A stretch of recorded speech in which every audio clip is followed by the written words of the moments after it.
Hello and welcome. It is Friday. We made it through another week, and it has been a rough week from what I'm hearing from a lot of people. And I know for me too, it has definitely been a little bit harder this week than last week. It's just everything is compounding upon itself, but we can still stay positive and focus on what good is happening right now. So I hope everybody is having a good Friday. It is Friday, right? My director was just talking to some parents, and she mentioned that when they asked how her day was going, she said, "It's Friday. Of course it's going good. We're all happy to be at Friday." So I hope you guys are planning something to take care of yourself this weekend. Tell me in the comments what you're going to do today or this weekend to take care of yourself. Hi, Zach. How are you? I see Callie's here. Hi, Callie. So just let me know. What are your weekend plans? I know we have to social distance, but there's still stuff we can do, right? Even if you're going to Netflix binge. I was hoping it was going to stay nice in my area so I could go hiking in the hills behind my house, but it looks like we're going to get rain. So hopefully I can get a hike in here or there. And I'm excited because it's almost kayaking season. So I cannot wait. But let me know as you come in. What are you going to do to take care of yourself this weekend? That is something that's really important. So if you're joining me for the first time, or if you're new, my name is Evelyn Knight. I am a childcare center owner. So I'm out in the field just like you, and I've been a director. I have worn all the hats in a childcare setting. I've even been a cook at one point in my career. When I was pregnant, I got to be the cook for a little while. I've driven the buses that take kids to school. I've done a lot. I've pretty much done it all. I also own Childcare Business Professionals, and we are a consulting company that helps childcare business owners find success. And I have a membership with the Childcare Business Professionals where I help owners and directors just get their centers to that level of success. I really help you. And right now, you guys, what I offer is really just priceless because we're really working on filling the gap. I'm working on helping centers find that gap. Where can you find that money to make up for the difference between what you're losing right now? That's something I'm really, really focused on, is helping my owners and directors that I work with find other revenue streams, right? Just so they can be more successful. One of my goals is always, if you're paying me for a service, I am going to earn that money back, right? I'm going to make sure I'm helping you find that money that they're paying me. So that's something I've really been focusing on and working on, is helping them to find additional revenue streams. That way they can not only they can just stay sustainable. That's the thing we really need to look at. We really, really need to focus on just not relying on our tuition. That doesn't have to be our only stream of revenue. So, if that's something you're interested in, let me know. I'm more than happy to chat with you on the phone and talk to you about that. If that's something you think you would like to work on together, I'm more than happy to schedule a time. Or if you're just ready to become a member, just let me know. Hi, Vicki. How are you? It was so nice to talk to you today, Vicki, on the phone. I love being able to talk to you guys and hearing a voice. A lot of times I'm just sitting here talking to myself on the phone. I see you guys coming in, but I do love to be able to actually chat with you guys on the phone. It's really nice. So, Vicki, it was great to see and talk to you today, and I'm so excited. Vicki is actually going to be joining our membership group, so I'm super excited to be working with you, Vicki, and helping you to just take your business to that next level. I think you're going to be really happy and excited when we start getting to work together. So today we are working on the last piece that I have for you guys, which is on the recession proofing your childcare center. And really what I've been establishing for you guys all week is just how do you get to that level of quality where people are just pushing to get into your center, so that in times like this, they're afraid to even leave your center because they become afraid to even just not be there, and they're afraid to lose their spot, right? the other thing too is when you've got those nice long wait lists, the nice thing that happens is it just builds that security. You have that safety net all the time, so you're not so worried about the money. So that is something that we really like to focus on, and that's something that I like to teach my members, just helping them to find that security. And right now, also just other revenue streams. Our tuition is not the only way we can make money, but we do have to think outside the box. You have to completely change your mind shift and really learn how to think like a business person. And this is the times when that frame of thinking really comes in handy, because when our tuition is down and you have something else to fall back on, or even if you just start shifting your mindset so that you start thinking in more of an ingenuine, you think about just what are some other opportunities, right? You think more like a business person, you'll suddenly find the opportunities, and suddenly not having that normal revenue stream in isn't so scary, because you realize that you have the resources in your own self and in your mind to come up with additional revenue streams. So that's really something I've been working on helping, and also just finding that value. If you guys have been watching all my videos, or last week, I've talked a lot about you guys hear me talking a lot about finding the gaps in your market, right? Also, I've talked a lot about just bringing value. And those are all the things that are going to help you to bring in other forms of revenue, right? And it's also just teaching your parents how to think. What are other revenues? Let's see, the revenue streams. So there's a lot of other things that we can do in times like this. You guys, for example, what I'm doing right now is another revenue stream I have, right? What I am doing as we speak, this is another revenue stream. It's just, you've got to kind of think out, you've got to teach yourself how to think of other things outside the box, right? And that's something I do work with all my members, and we kind of brainstorm and come up with things one-on-one on what can you do to really shift in that direction. And even if it is within your own customer base, there are things you can do within your own customer base to get your center so that those parents who are used to paying you are glad to pay you. Even if their children aren't there, they're still okay with writing you a check. They have no problem with it, because you've found other ways to continue to serve them and to bring value into their lives. So that's something that I work a lot with on my members. So again, if you guys are interested, come on to our Zoom call tomorrow morning at 9 a.m. I will be hosting a Zoom call. I will post the link here on the page, and you guys can hop on, chat with me. You can ask me your questions and let me know what throughout this entire week. If you just have questions about the content I've been teaching you, just let me know, and I'd be happy to answer any of those questions. And also, if you would rather have a one-on-one phone call, I'm happy to do that too.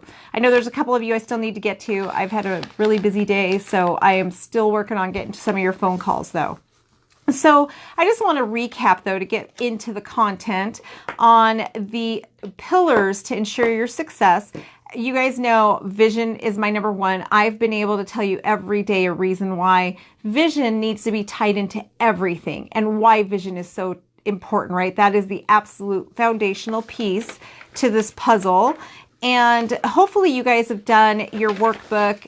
Again, we still can give out workbooks. I'm going to leave these videos up for a few more days in case people have fallen behind. But I'm hoping you guys figured out your vision and you've got something down, and that you picked a date to get it out to your staff. It's super important to really commit for yourself. That's something you're going to do for you, on thinking of how are you going to get it out, and what platform, when are you going to get it out? Are you going to wait till you guys are back and do a live training, or are you going to do it virtually? I recommend, I was talking to one of my clients today that's actually going to be closed until mid-June. And if they're closed till June, then maybe it's a great time to get your staff on board with your vision before then, just start getting it out there. So you can do a Zoom meeting. You can do a Facebook Live. There's a lot of different ways you can get that out. This next one is intentionally creating your center's culture. And remember, your center's culture is going to drive your brand. And your brand is what everybody is going to think about your center. And that is so, so important. What your public perception is incredibly important, especially for those of you who want to be seen as professionals. That is something that we can engineer, you guys. We can absolutely engineer the perception of how people view you and your center as professionals. But we just have to be intentional. And a lot of times just realizing that you haven't been intentional and that you need to be intentional is what you need to get yourself on that path. It's amazing how just opening your eyes to that can really, really help out.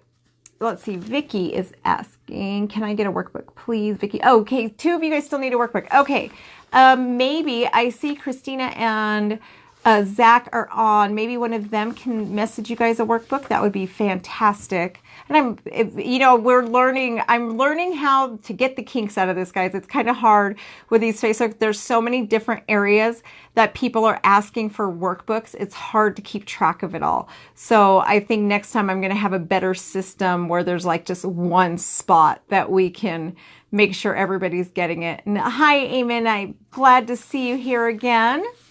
I really hope you guys have been finding value throughout the week on this.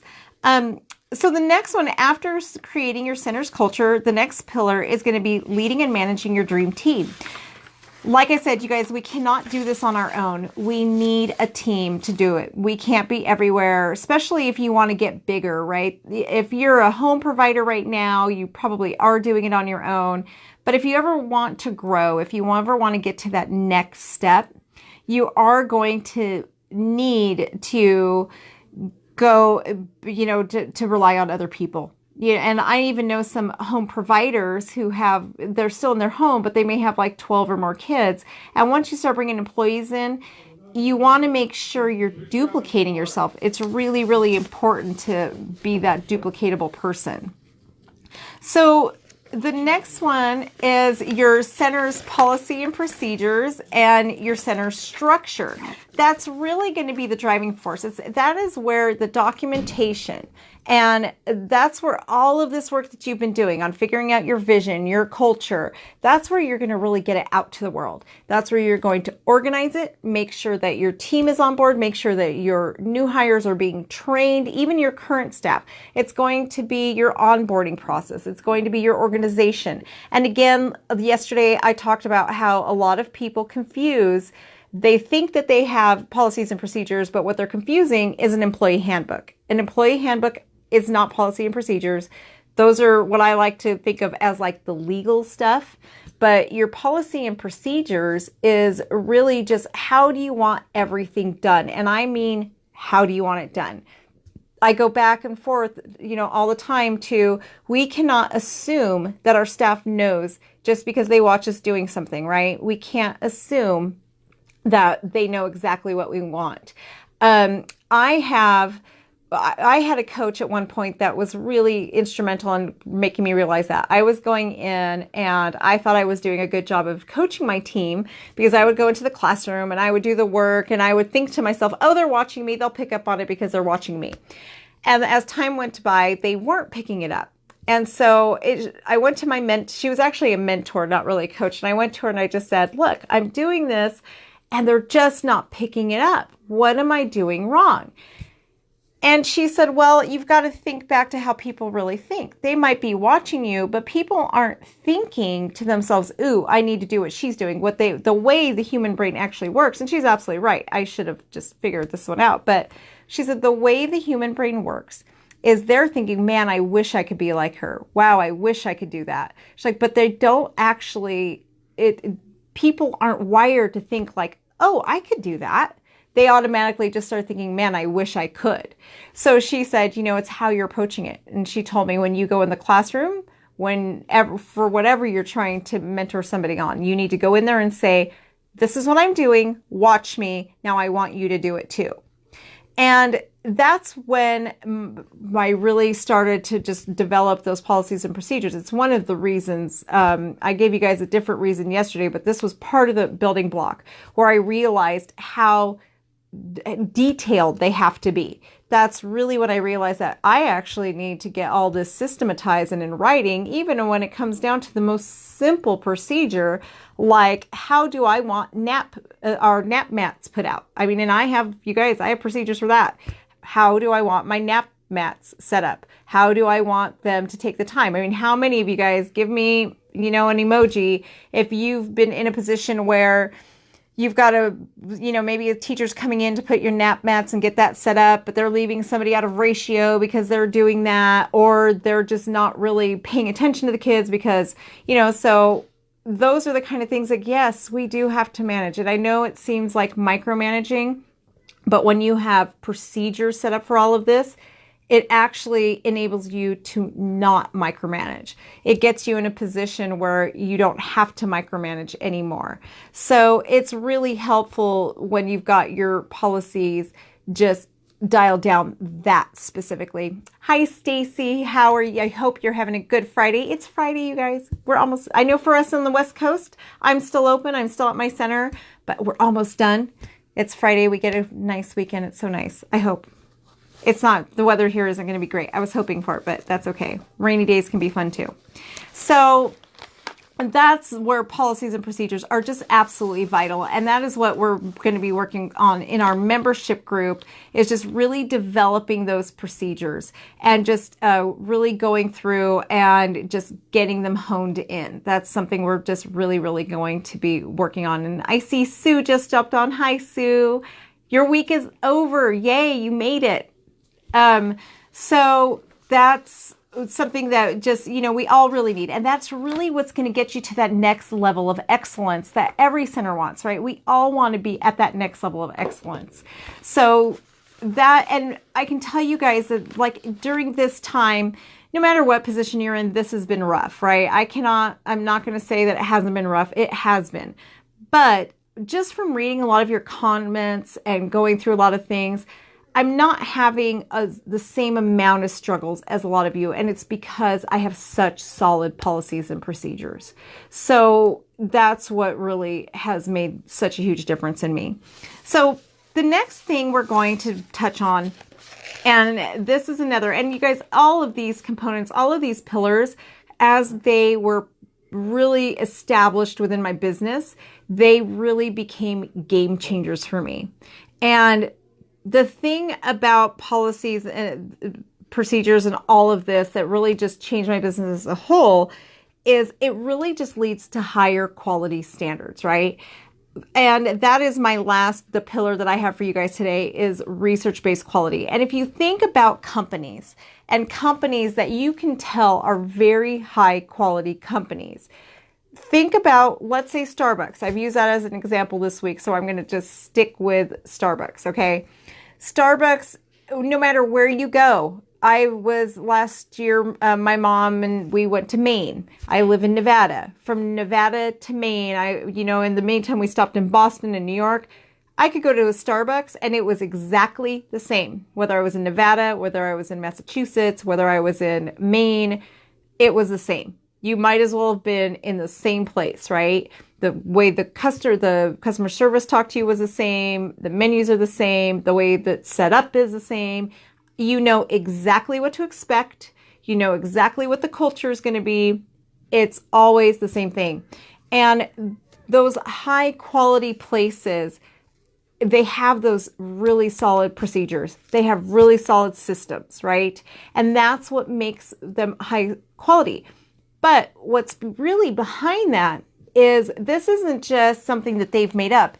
They do a lot of research, you guys. They really do a lot of testing and research, and they really, really just, they have a test market, right? So this is research-based quality. And that is something that's really important for us, that we do research-based quality. And we do not have to reinvent the wheel. There is plenty out there that we can just write on someone else's coattails and really just use what they've already had. So that's really what I want to talk to you guys about today. And this is your program management, okay? When it comes to your classrooms, what's happening in your classrooms, what's happening around you.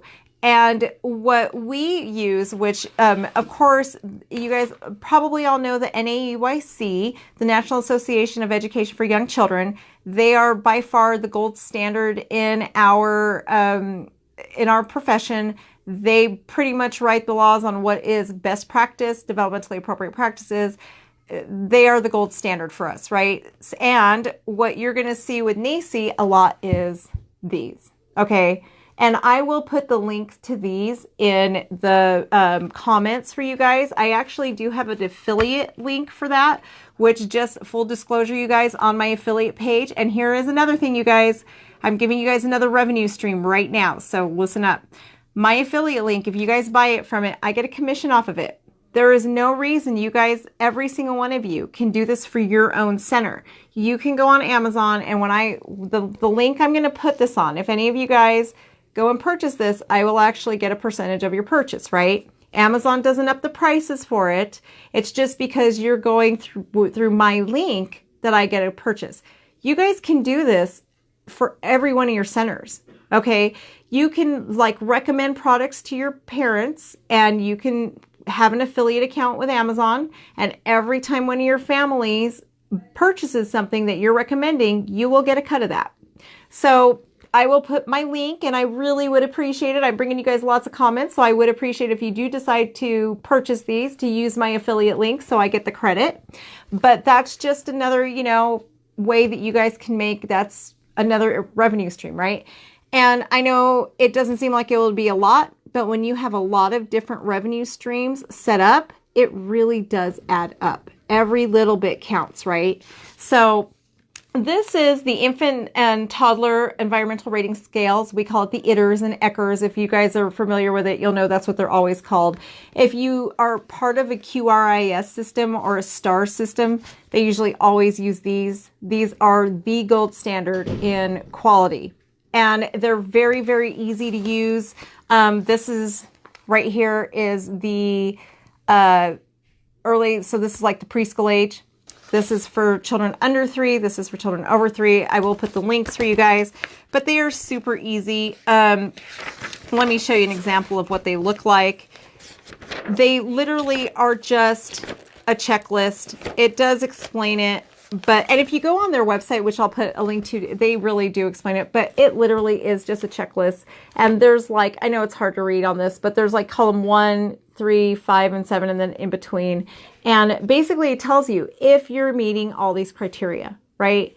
That's how you know, it literally lists it. If you're a 1-star quality, so how we rate it here in Nevada, it's if you're a 1 quality, you're going to be a 1 here. And it's if you're doing all this, that basically means you might licensing. As you go higher up and you fill all these lines, that means you're really high quality, right? So they even have one of these for administration, which I'm sorry I could not find it before I jumped on here, but that's pretty much what we use. And then the NAEYC standards, and NAEYC does align with the ECHRs and ITERs. So if you don't want to spend the, gosh, I think it's $1,000 to sign up for their accreditation and get their book, these honestly are just as good. To be completely honest, they are just as good. They're excellent, and they will help you learn how to get your center to those high quality standards. And like I said, it's literally a checklist that you can just go through and see what are you lacking on. One of the things I've done for my center is I've taken these and I have customized it to each one of my classrooms. So for example, it'll tell you how many stuffed animals you should have per classroom. So I've taken my 3-year-old classroom, right? And they have a monthly checklist that they have to give me and turn in every month. And it basically checks off, do you have this many stuffed animals? Do you have this many blocks? Is your room set up this way? I mean, and it tells you even how is your room supposed to be set up. It really goes into depth. So the supplies, though, I do have a checklist just to make sure that we're constantly maintaining that quality standard. So that is a great place to start, you guys, when it comes to just really improving the quality of your center. If your state has a STARS program, I highly recommend it. Most of the state's STARS programs do have grant money that comes with them. So don't, it's scary. I know it's scary, and it's hard to have a program come in and tell you what you're doing wrong, and you've really got to make yourself vulnerable, right? but it's so worth it. So worth it. When we did it and when we decided to go through our state's QRIS program here in Nevada, it really helped us turn that corner. And the outcomes were phenomenal. Earlier today, I actually have a confession. I lost all my notes that I was going to do for this presentation. I accidentally deleted the file. So I was rewriting my notes on what I was going to present to you guys today. And I asked my director, I just asked her, like, what do you think were the biggest turning point when we went and decided that we were going to be a 5-star quality program according to the QRIS? And when I asked her, like, what are the big turns you've seen in our program? And she gave me a list on what improved. And I agree with her 100%. We see less behavior problems now. Our child behavior issues have gone down significantly. We really the only time we have major behavior problems is if there's a problem in the household or if there's a special need. And with both, we now have procedures to overcome that, right? So it's really, really helpful for us. The next thing that she was saying is that our teachers' interactions and the relationships we build with the children have improved dramatically. And it is a beautiful thing. I have actually started recording my teachers in the classroom so that I can use it for training for my membership, that you guys can see how my teachers are in action. And I've gotten parents to sign off on it and permission so I could use it for trainings. But the interactions in my program are so incredibly rich. And I think that's why when people tour my center, I open my center up for like other programs who are going through QRIS in Nevada. They can come do observations. The university sends people here for observations. And what everybody says to me almost every time is they can't believe how calm each one of my classrooms are. And that's really, you guys, putting that quality into place. And it's those interactions and those relationships that have been built. And I see Tracy, you have got perfect timing. I am talking about QRIS right now and why it has improved the quality in my center. So Tracy just hopped on, and she is a QRIS coach, so she can definitely help if we have questions with that. So great timing. But I was just talking about how interactions are improved, Tracy, on how what the biggest thing we've seen in my center is that my teacher interactions are dramatically better than they were before we went into this program. It has just been night and day, which in turn makes my quality so much better. That makes my teachers have such better connections with the children and the families now. And that actually turns into a profitability for us because parents don't leave. They want to stay with you. And then they tell their friends, and then they tell their friends. And next thing you know, you've just got this reputation that everybody wants to get into because you've built these strong, rich relationships. So that's how that equates to more profitability, right? So the more quality you bring in, the richer those relationships, the better the connections. And that really starts on the interaction level. Those great interactions between staff and children ends up equaling more retention. And then it just, and you guys got to figure every person that is really happy with your program, if they tell 10 other people, and then just think about how that can just spread. That whole, they tell 10 people and those 10 people, it just gets a life of its own. I do not have to advertise my center at all. I don't pay for any form of advertising. I actually really don't advertise at all because word of mouth does it all for me, right? I still do a lot of branding though. Don't get me wrong. I do make sure my brand is out there all the time, but I don't really have to do traditional advertising anymore because my parents do it all for me. They're just, it's just really has a life of its own. So interactions is another one. So far we see less behavior issues, interactions and teachers and relationships. And, I should say with the less behaviors, it's because my staff is trained. They're trained on how to deal with it, right? They're trained how to see it before it happens. So we stop the behaviors before they happen. That's really the big thing, is that they're just really trained to catch stuff. And, so those big major behaviors are much less frequent. And when we do have them, it usually means there's something bigger going on, and that's when we know, like, okay, something else is happening here. So, and then of course the added family retention, that's huge, right? If we can keep the families in our care. Yesterday I was telling you guys about the leaky bucket, right? If you ever feel like your center has a leak, if you've got a bucket with a hole in it, no matter how much water you put in it, it's always leaking out, right? And you can never fill it. So that's the whole theory of the leaky bucket. Having high quality standards in your classroom is one of the pieces that's going to put a stop to the leak in your bucket. You're going to stop losing families. So the last thing, well, there's actually two more things that my director came up with, is parents are way more vested in our program. And I think, like right now during this time when we were talking about charging the parents, right? Everybody was struggling. Do I charge them? Do I not? I haven't really had any issues charging. And there's been a couple, of course. And well, there's been one. I've had one parent that didn't want to pay if their child isn't here. The rest of my families have been wonderful about paying. And of course, again, I did offer the hardship. So if they lost their job, I don't expect anyone who is experiencing a hardship to pay. But those their income has not changed at all have not even blinked about paying their tuition, whether they're here or not. And the reason for that is that they're so vested in my program, right? They're just so vested, and they're so afraid to lose their spots that they are, and they appreciate us, you guys. I cannot even tell you. And just a quick story that just filled my heart yesterday. I had a family come down and they actually paid us for 3 months of tuition. And she basically just came and said, I know small businesses are really struggling right now. And so I'm going to pay for 3 months of my tuition just to make sure I'm doing my part to help you guys out. And that's what happens when you've got that quality piece in place and parents appreciate what you do for them, right?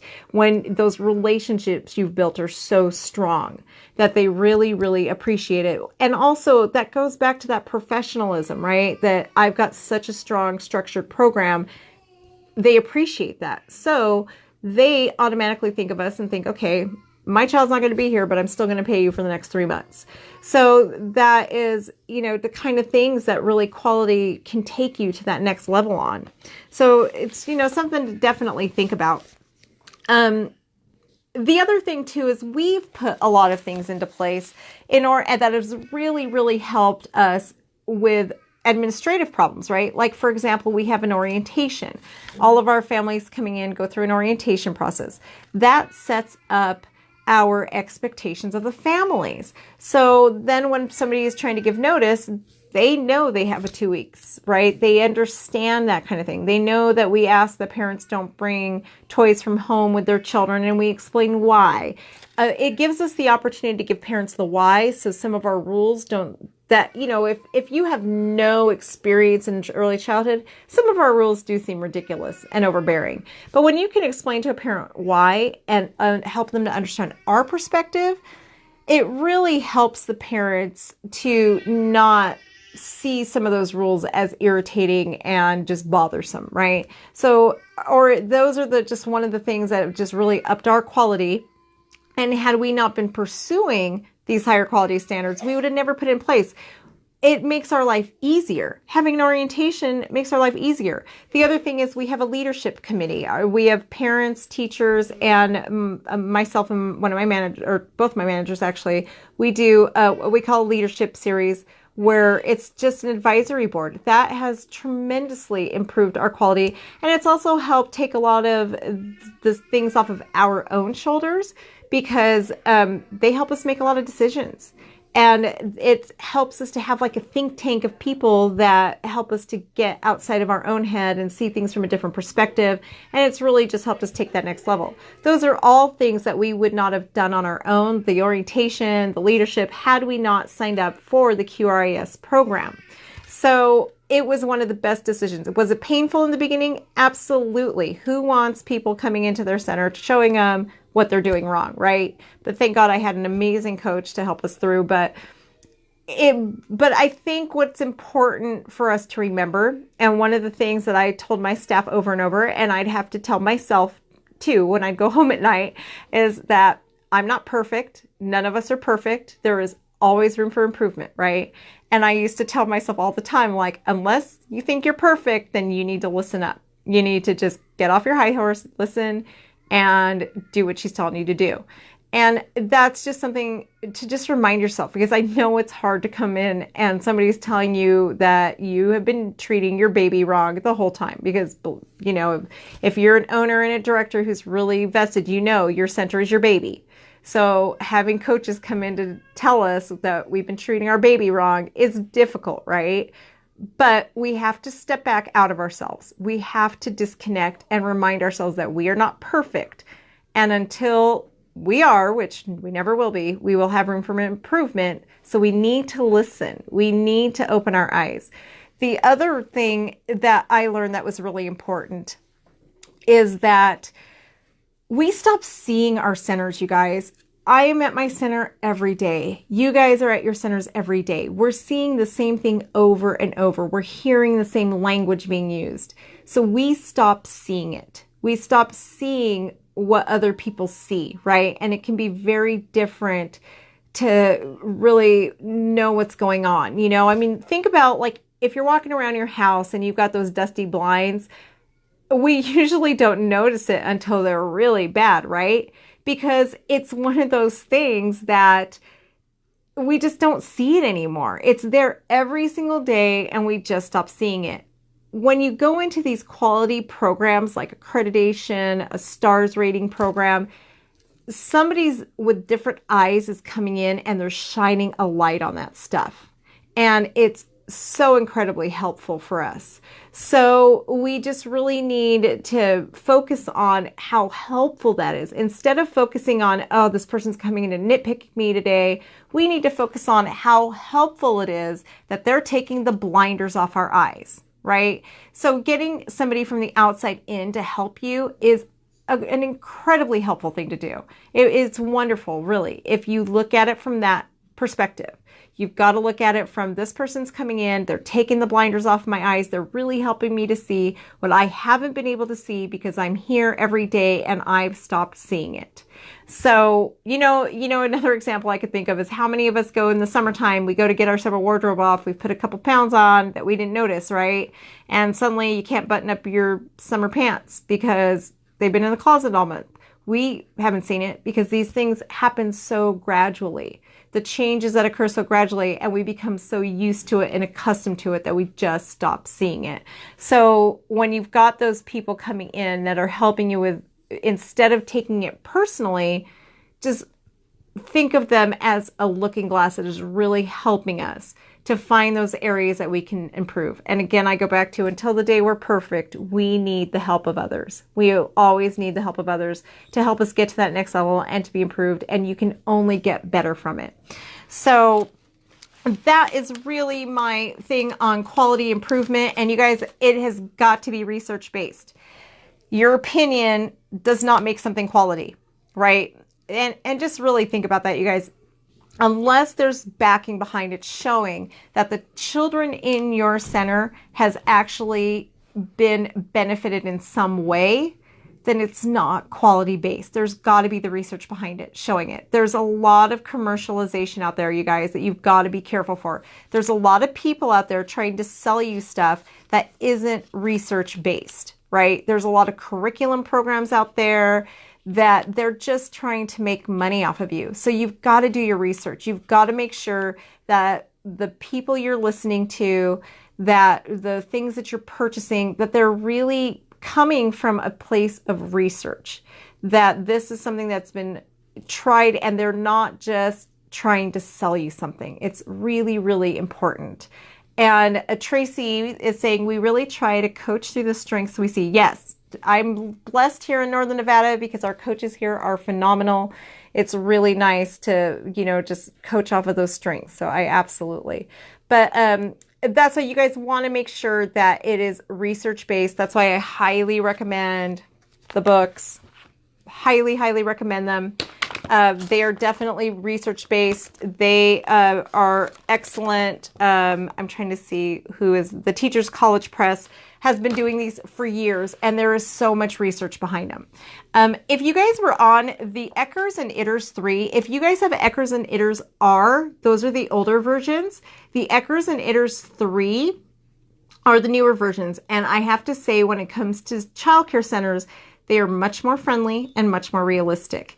I think the R was better for like nonprofits.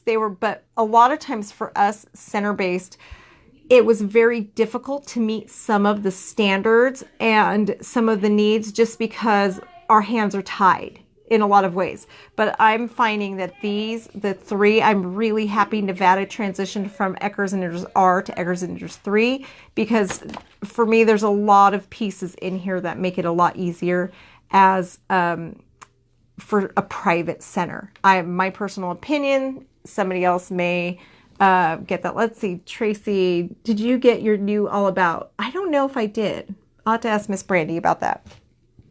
I delegate QRIS to Brandy. I do NACI, she does QRIS. But, and NACI, you guys, if you're doing, if you've done NACI, I can tell you they really do go hand in hand. And I know every state's QRIS is different, but most states are basing QRIS off of NACI. And part of the reason I decided to go for NACI accreditation is because when my center was rated last time, we rated high enough to be a 5-star quality center. So I kind of figured, why not? I might as well. If I'm already hitting all the standards that are going to get me NACI accredited, why not go for both, right? It just, oh yes, Tracy. So Tracy says the new scale focuses more on interaction. Yes, that's the one I'm actually, and that's why I really like the interactions, because that's something where I think centers can really shine. As a center, we can really shine when it comes to interactions. That's something you can really, really take a hold of. And you guys, when you get interactions down, your quality just skyrockets. It really just helps your center. Once you've got rich quality interactions in your classroom, it just skyrockets. So like I said, you guys, we've been filming a lot in my classrooms. We're doing it for our taxi program and our QRIS here in Nevada, but I have gotten a waiver from my parents so that I can start using them in trainings so that you guys can see exactly how it's working in the classrooms, how we've achieved this. And just see firsthand what it looks like, because it's really hard to understand. I know as I'm sitting here talking about interaction, you guys might be like, I don't understand like what that means. And you might confuse what interaction is, but my staff is literally interacting with the children every waking moment. They are interacting, and the conversations they're having are rich. I just really vocabulary building conversations. They're focused on really facilitating learning constantly. So it's a beautiful thing when it really just comes to fruition in your classrooms. It's just really cool to watch. I absolutely love, I'll go in there and record my staff, and I love watching the videos. It's just really cool just to see how great they're doing. So I am, as I get all of that technicality done, yes, and filming is a fantastic way to coach your teachers. It's really awkward in the beginning. Your teachers don't like to watch it, but it's amazing how if you film your teachers, how they can coach themselves. You just have to let them watch it, and they're just like, oh, I should have done, oh, I missed an opportunity here. Oh, I should have. It's really interesting. So meaningful interactions will take your center to a new, yes, they will. Absolutely. And understanding what meaningful interactions really is. There's some great links. If anybody has, I'm trying to think of the company that does, there's some great YouTube videos on some really rich interactions that I bet it's Taxi that has them. Taxi probably has some great ones. I'll try and find and link them for you guys so you can see what they look like. But really strong conversations that are building on a child's vocabulary. At first, it takes intentionality. It really takes some training, but once your teachers get it down, it becomes so natural. And the conversations that you hear these teachers and children having, I mean, the complexity of a conversation you can actually have with a 3-year-old will blow your mind when you actually see it working, and how, just asking these kids questions and helping them to just build on it and build on it and build on it.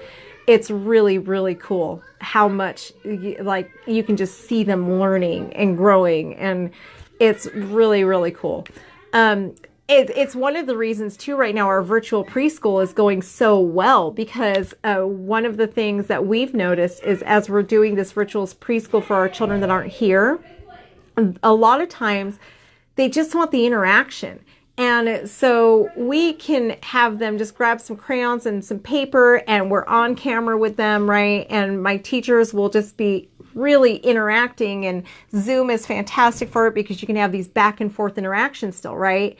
And it is just wonderful how even through camera, because these kids are so used to these rich interactions within my center, that even though they're not here, my staff is still able to have these really super rich interactions. And that's part of what we're doing virtually right now, which is really cool. We're still staying connected, and they're so used to the great deep conversations that the children are sitting there coloring with us, or playing with Play-Doh on their end while we're just having these interactions. That's one of the reasons we chose to do Zoom also instead of doing Facebook Lives, because on Zoom, you can get back and forth. They can talk back to you, and you can really get those rich back and forth interaction. Whereas like on Facebook Live, the children can't interact back with you so much. It's all just them watching you. And my sister is a speech pathologist, and she does really specialize on like developmental speech. And that's one of the things she's really just pounded into my head, is that when children are just watching a screen and they're not having that back and forth interaction, it really doesn't help. It's the wiring in their brain almost can just kind of be messed up a little bit, where they're not learning that back and forth communication, which is so important, that give and take. They need that give and take, which is part of the reason we decided to go Zoom, which is, a little bit more. I mean, it's only $20 a month. It was definitely worth it for the interaction. So do you guys have any questions, any comments? That's pretty much what I have for you today, just on why quality is so important to us, and why it was really one of those pillars that I see as a piece that why I know my center is recession proof. It's just one of those things that I know. And again, let me take a look at my workbook to make sure. So you guys, just the questions in the workbook this time is, why do quality standards need to be research-based? Again, it's just to make sure you're really doing what's best for the children. We just need to make sure that this isn't just somebody trying to sell us something. This is actually proven systems that we can see the outcomes. And when I talk about outcomes, you guys, one of the articles I recommend highly looking into is the preschool to prison. Gosh, I can't remember. Maybe somebody out there remembers what it's actually called, and I'll try and find it. It's the preschool to prison pathway. That's what it is. And it really stresses, it goes and actually follows lifespan. And it shows like children who came from a rich preschool program and how they end up, the ones who did not, their rate of dropping out of high school, their rate of ending up in prison, literally. So it's fascinating study, and just one of the reasons, it'll give you a good example of why it's so important for us to have really rich interactions and a really good quality preschool program. Next thing is, what business outcomes on research-based quality? It'll definitely retain your employees, and you can charge more. My rates have gone up about $25 a week since I've implemented all of this. I have been able, and I get the money now. So let's see. Vicky's asking, can you list the books again that you need to create a top quality? Yes, I will. I will put those in the comments so that you guys have it. I'll actually link you guys to my Itters and my Eckers books.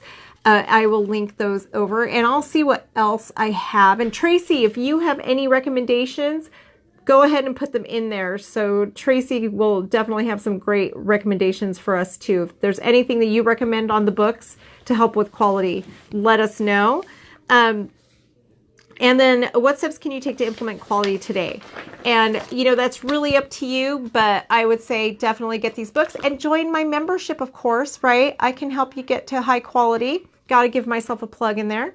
So that is what I have today. If you guys have any other questions, please feel free to message or leave them in the comments. I'm always glad to go back and read through them. And again, if any of you guys would like to chat, feel free to give me a call, or not give me, let me know a message, and I will arrange a time to give you a call.